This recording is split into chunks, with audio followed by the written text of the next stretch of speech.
3 weeks ago, Amber brought you the story that the reservoirs in Chennai were down to their lowest levels in 70 years. 2 weeks ago, told you about Cyclone Vayu that possibly could make its way to the state of Gujarat, really sparking the beginning of the monsoon. This is the only shower they got. You can tell they're happy when umbrellas are not being used just to get a break.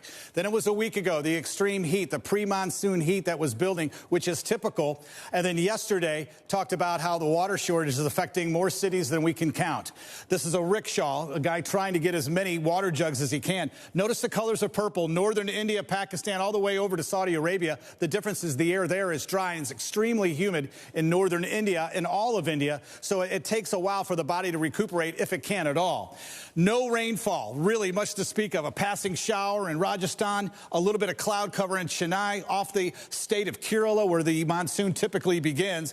This is not what we need to see. The monsoon season begins on June 1st and then runs through September and then retreats from the north. And I'll explain that more for you. This is something I've showed you before. The last several months have been devastating with a deficit several years. But this is just since 2012. We went back to 1970 to see what the difference is. Let me explain. First of all, June 1st, that's the beginning as mentioned. It didn't start until June 8th. I know that doesn't seem like a long period of time, but the farmers don't know when to plant their seeds and they can't plant early until they can track that rainfall. That green line, now the white line, is where the current position is. It should be up near the border of Pakistan. So there's an incredible amount of real estate that every well is drying up, every reservoir, and now the death toll is at 126 because of the heat. A decline in the average rainfall days. This is why we're seeing a shortage. An increase in the number of dry monsoon days. Groundwater depletion rate, we're seeing 10 to 25 millimeters per year.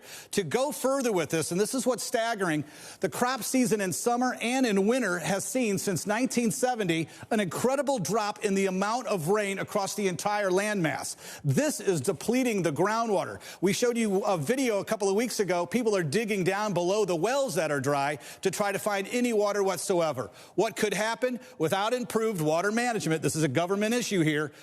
21 cities by just next year could run out of groundwater. That's just next year.